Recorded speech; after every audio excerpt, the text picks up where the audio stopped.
Capítulo 11. Julio Espinosa y su amigo Delgado no comprendían la razón de su arresto.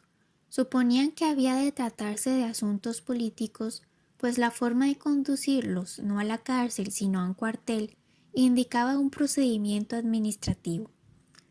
Como no estaban incomunicados, al día siguiente de prisión en Artillería recibieron numerosas visitas, entre ellas la de Rakowski, quien vino a ofrecer a los dos jóvenes su persona y su bolsillo si en algo lo necesitaban.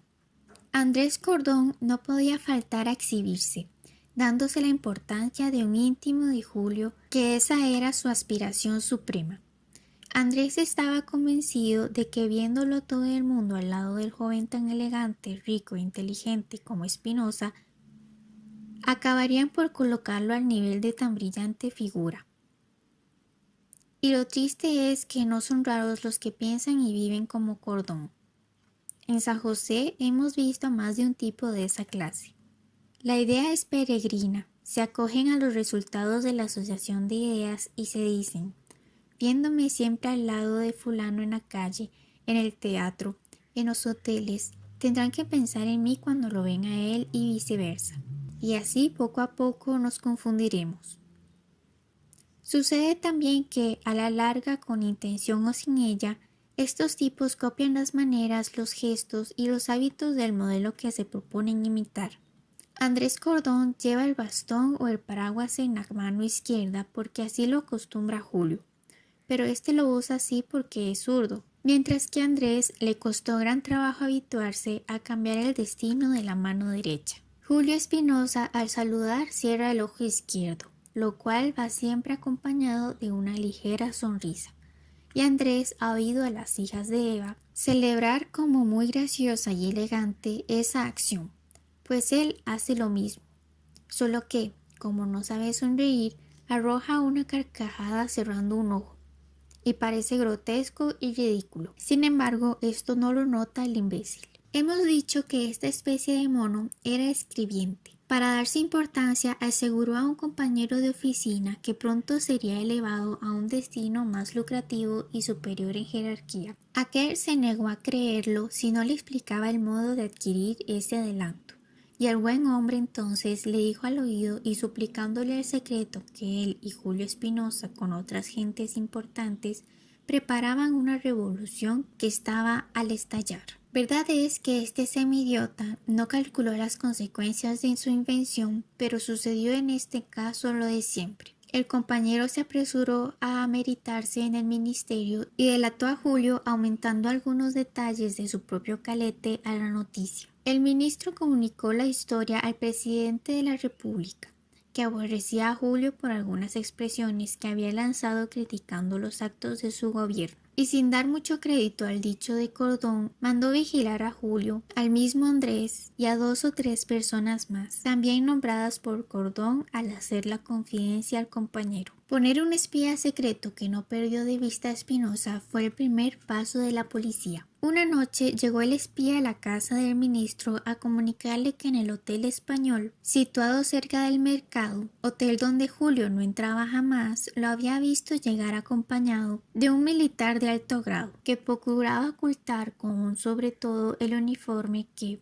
una vez adentro, había pedido una cerveza y se habían retirado a un rincón del comedor donde no podían ser oídos, que allí habían estado hablando en voz baja más de 2 horas, y que al retirarse ambos se habían bajado el ala de sus sombreros sobre la frente, como para no ser conocidos. Por más esfuerzos que hizo el ministro para saber el nombre del militar, no pudo averiguarlo, ni el espía tampoco. La delación de Andrés, enlazada con la conferencia secreta de Julio Espinosa y el militar veterano, determinaron a la comandancia en jefe a ordenar la prisión de los dos inseparables amigos Espinosa y Delgado. Ya saben, pues, nuestros lectores las causas del arresto que tanta alarma produjo no en ellos, sino en sus familias, y sin que la manifestasen en Delfina y doña Inés por Julio y en Elena Escoto por Delgado. Ahora bien, fue nombrado un fiscal y la instrucción se siguió en averiguación de los hechos. Se hizo constar en el proceso primero que Andrés Cordón, cuando habló con el escribiente, quiso darse tono y al efecto inventó la barbaridad que el lector conoce. Segundo, que el caballeroso y leal coronel X, que había conferenciado con Espinosa, cuando tuvo noticia de que se trataba de saber su nombre, se presentó sin que nadie lo solicitara y manifestó al juez instructor que efectivamente había tenido con el señor don Julio Espinosa una larga conversación en el Hotel Español, en la cual solo se habló de cierto asunto personal que hubiera deseado permaneciera en secreto, pero que a vista la gravedad de las consecuencias y lo injurioso de las sospechas, creía su deber aclarar el misterio. Era el caso, dijo, que habiéndome presentado en el hotel francés a un extranjero muy rico llamado señor Rakowski, en momentos en que éste jugaba con otros también extranjeros, me invitó a entrar en el partido y yo completé el número de la póker. Tal fue mi mala suerte que en una hora que duró el juego perdí más de 1,000 pesos, pues la ficha representaba 1 libra esterlina. Cuando me despedí de los 2 extranjeros debía yo a Rakowski 900 pesos, o sea 180 libras. Sabido es que según las reglas del juego esa clase de deudas deben pagarse al día siguiente. Pasé un amargo día buscando esa suma, por todos lados encontré negativas. Y desesperado de mi mala suerte, recordé que Julio Espinosa era rico y muy generoso, y me dirigí a él dándole una cita. Ese bondadoso y espléndido joven me ofreció prestarme el dinero, mas no ese día, sino al siguiente, pero me ofreció hacer suya la deuda desde esa misma noche. Así lo cumplió. Del Hotel Español salí yo para mi casa y él para el Hotel Francés. Estaba ya al dormirme cuando tocaron a mi puerta. Alarmado me apresuré a abrir y cuál sería mi sorpresa y mi placer al ver a Espinosa, quien me traía un recibo de Rakowski por las 180 libras. Nada me debe usted, me dijo Julio, pues Rakowski no quiso recibir la deuda y para su tranquilidad me dio ese recibo.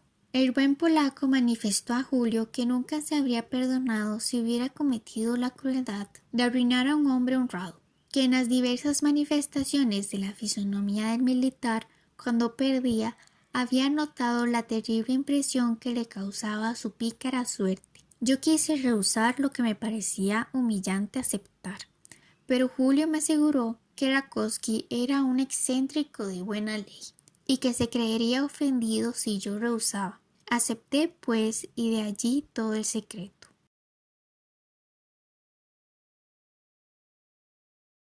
Capítulo 12.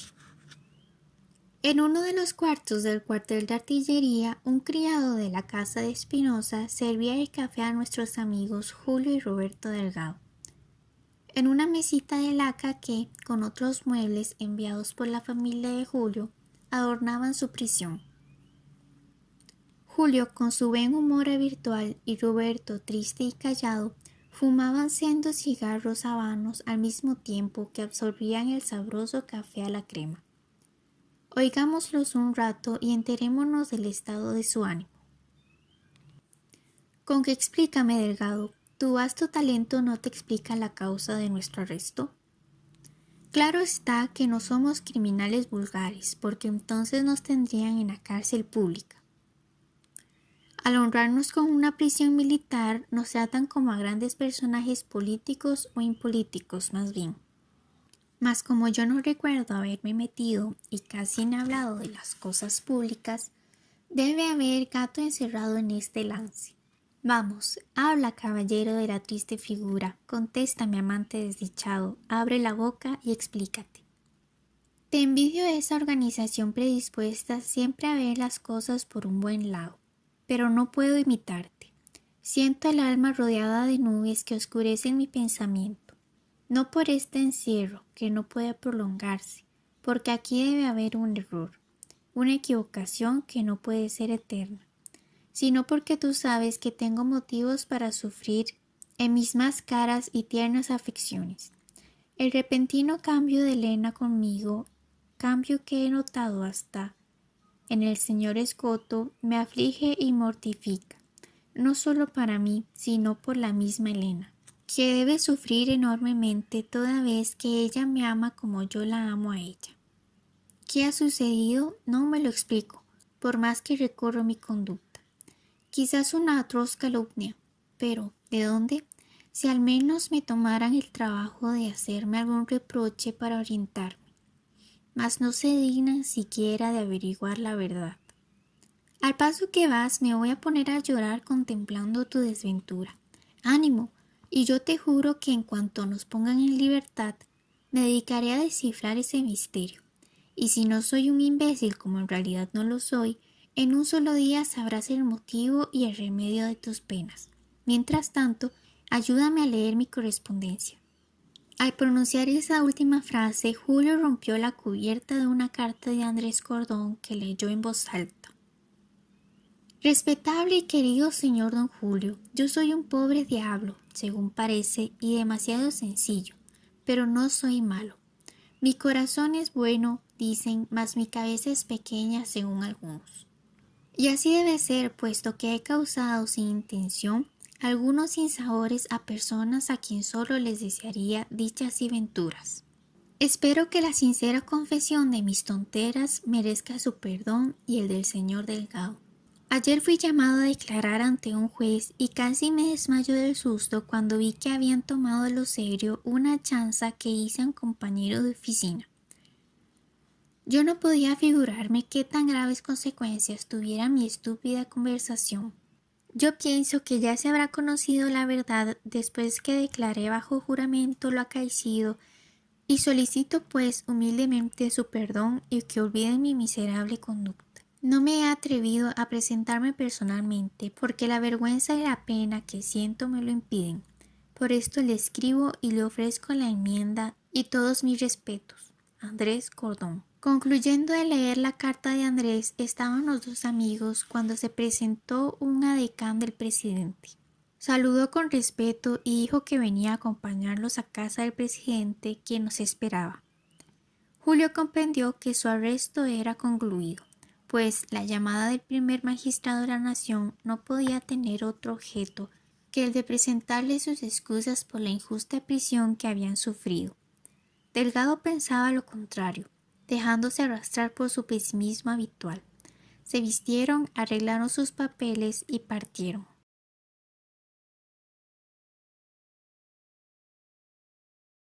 Capítulo 13.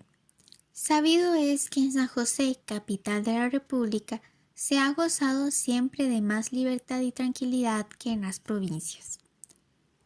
Eso proviene de que se está más cerca de las autoridades supremas por aquel principio que no falta nunca de que en mayor categoría se encuentra más cortesanía y menos afectación e imposición de parte de las autoridades. El policía es casi siempre grosero y malcriado. El jefe de ese cuerpo es mucho mejor educado y cortés. Ya el gobernador es casi siempre un sujeto de importancia que procura dulcificar sus órdenes. Sigue el ministro que, con rarísimas excepciones, es persona de la alta clase, que saluda y trata a los ciudadanos como a iguales.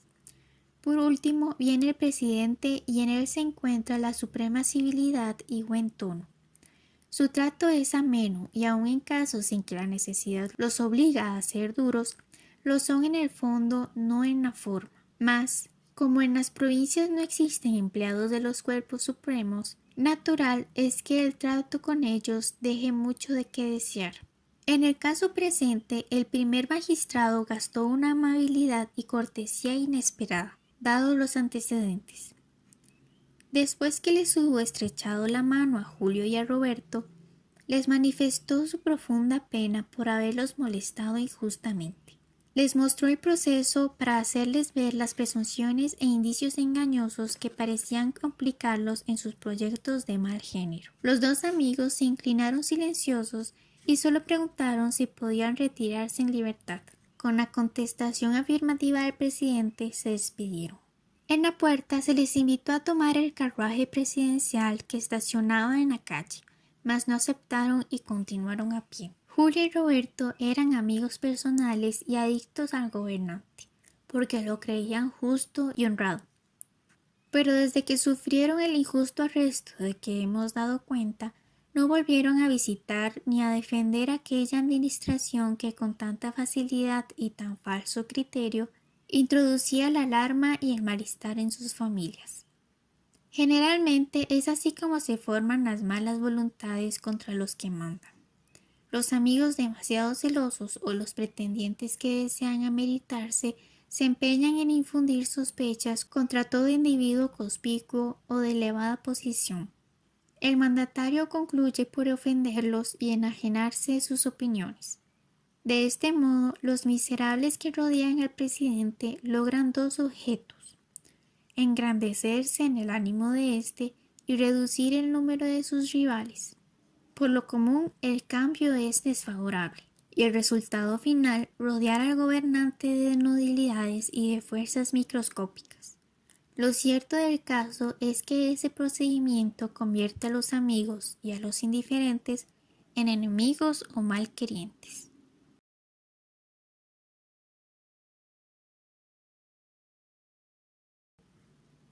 Capítulo 14. En casa de don Roque reinan, desde que entraron en prisión Julio y Roberto, un silencio y una tristeza de convento. Doña Inés pasa horas enteras en oración en su cuarto ante una imagen de la Virgen de Dolores.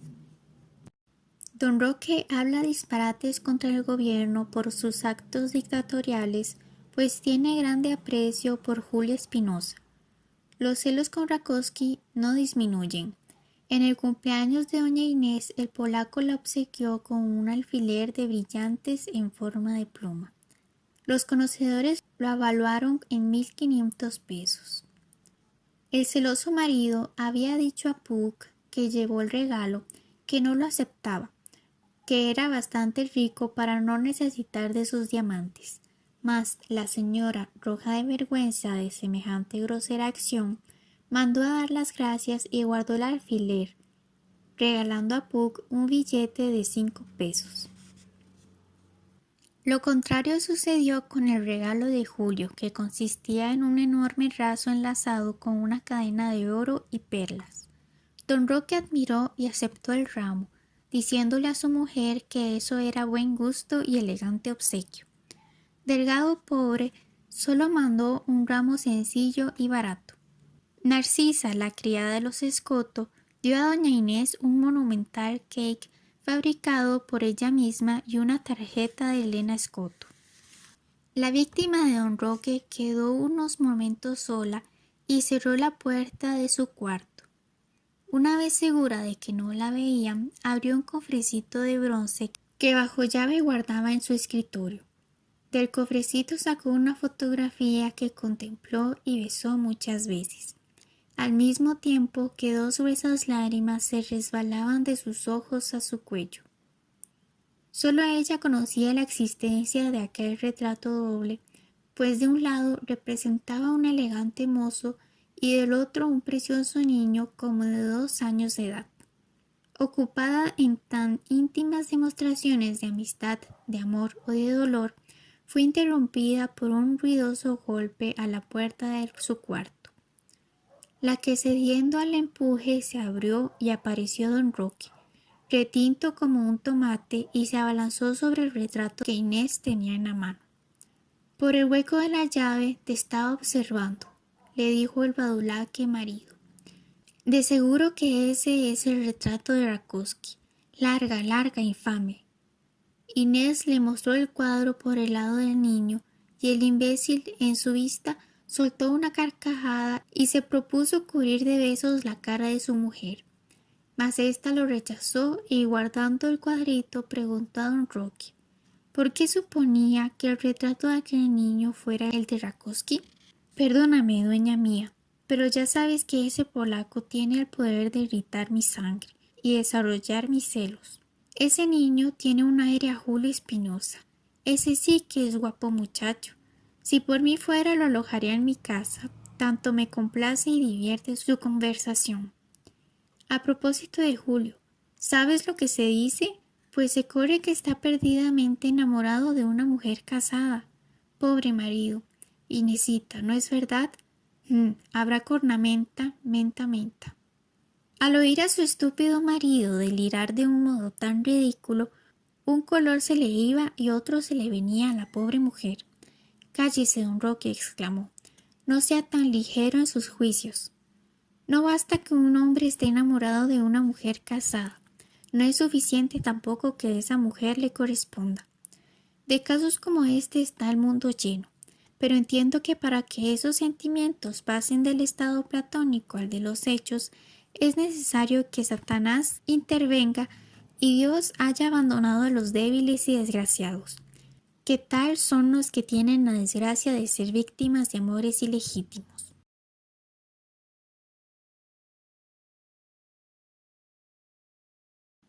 Capítulo 15. Mi querida amiga, París.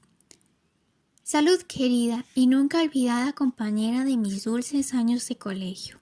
Sí, cuán dulces y suaves me parecen aquellos días que pasábamos juntas en la prisión, con nuestros corazones en paz y nuestras almas en el éter transparente de las ilusiones sin mezcla de siniestras realidades. Si me vieras, amiga mía, no me conocerías. Soy inmensamente desgraciada. ¿Por qué?, me preguntarás. Porque siendo poseedora de todos los elementos que constituyen la dicha, no soy más que una sufredolores. En efecto, soy rica. Los hombres dicen que soy bella y simpática, y las mujeres me muerden con plenos dientes. Prueba de que en realidad no soy una cualquiera. Mi familia es de lo mejor y bien parado de este país. Gozo de salud cabal. Todo eso dícese que hace a las gentes dichosas y felices. Sin embargo, yo no soy más que un ser abandonado de Dios. Mis pensamientos son nubes que amontonan lágrimas y mis días transcurren entre suspiros y deseos de concluir con esta escena en que represento el papel más desairado. En medio de la sociedad que baila, canta, conversa y ríe, yo parezco una creación solitaria para quien son inútiles los sentidos y el cerebro. No necesito decirte la causa de todos mis males. Ya te he confesado cómo he sido presa de una pasión devoradora, de un amor profundo, infinito, sentimiento exclusivo que domina mi alma y mi corazón.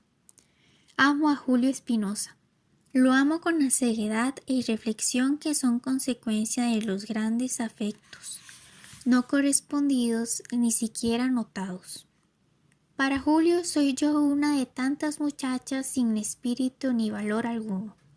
Mi presencia es para él como la de un lápiz a una pluma, mientras que cuando yo lo veo, un estremecimiento eléctrico involuntario, tanto en lo físico como en lo moral, me transforma y desvanece. Mas nada sería la idea de no ser amada si no aumentara mi tormento la convicción de que él adora a otra mujer, a una dama casada, que indudablemente le corresponde. Verdad es que ella es casi tan desgraciada como yo, porque no puede honradamente amarlo, teniendo su dueño y señor que se lo impide. Pero yo cambiaría mi posición por la de ella, porque ella es amada y yo no lo soy. A veces me sorprenden ciertos sentimientos desconocidos que no puedo analizar, y es que en presencia de Julio desaparece a veces mi pasión de amor, asemejándose al cariño fraternal. ¿Por qué esos contrastes? Misterio, misterio. ¿Te recuerdas de Florencia, la mojoneña que salvó a Julio del incendio, cuando recién nacido ardió el Hotel Minerva en Roma? Pues esa leal servidora está en camino de otra mejor vida. Agoniza hace algunos días y ha manifestado su intención de hacer algunas revelaciones de mucha gravedad, para lo cual pide que se acerquen a su lecho mortuorio los representantes de las familias Rosales y Espinosa. ¿Qué tendrá que revelarnos? Concluyo esta fastidiosa confesión de mis desvaríos enviándote 1000 besos. Delfina Rosales.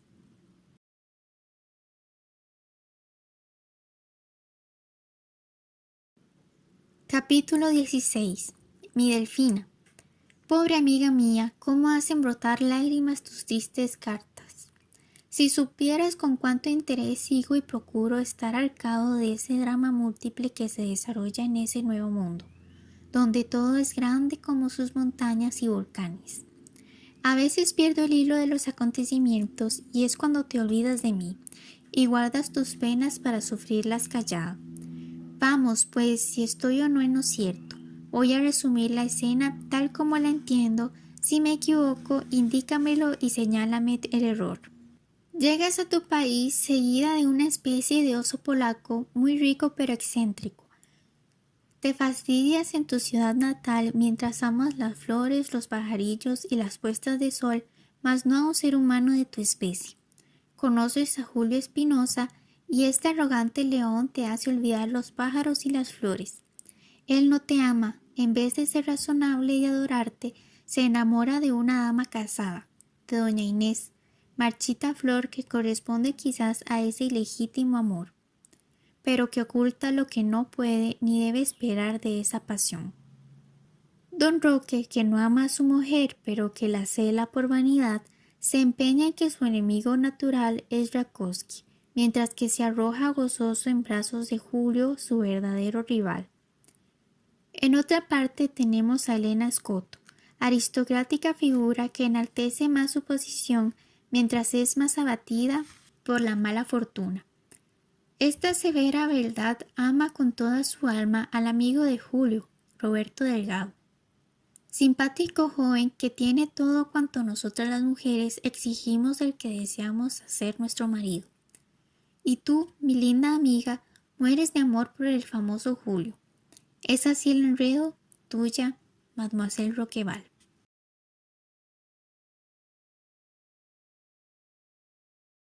Capítulo 17. La estúpida charla de Andrés Cordón repitiendo ante Elena lo que no había oído alarmó su corazón y aún su amor propio, pues Cordón aseguraba que Delgado había dicho que no se casaría jamás si no era con Delfina Rosales, cosa que no se le ha ocurrido al fiel amante de la enamorada Elena. Mas, como Roberto no sabe ni puede adivinar el motivo de la súbita frialdad de su prometida, será preciso que el acaso, ese Dios de los amantes, se lo haga conocer. Julio Espinosa, por experiencia y conocimiento práctico que tiene de las manías de Andrés, ha sospechado que en ese malentendido hay algo de ese mequetrefe.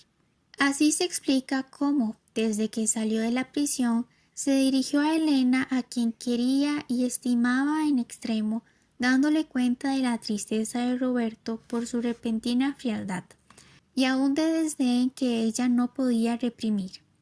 Elena, que veía en Julio un amigo común, sincero y leal, le contó lo que había pasado. Espinosa la interrumpió con una carcajada al oír el nombre de Cordón, jurándole que era una pura invención el dicho de Roberto, invención que le constaba porque él, Julio, estaba presente cuando Andrés afirmó que tal expresión soltara Delgado. Según iba comprendiendo Elena que en realidad todo era una bola de jabón, los colores le volvieron a su lindo rostro y la felicidad apresuraba los latidos de su corazón. Quedó, pues, dorada aquella nube y todo volvió al estado normal. He aquí, querida Delfina, reasumida la situación tal como yo la he sabido por tus cartas.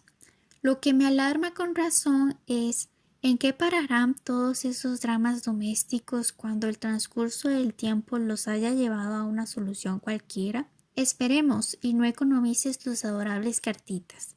Piensa que estoy en el caso del que lee una novela sensacional y quiere saber el fin de los actores. Esto sin perjuicio del interés verdadero que tú y los demás personajes de Laurita me merecen. Adiós y au revoir, Mademoiselle Roqueval.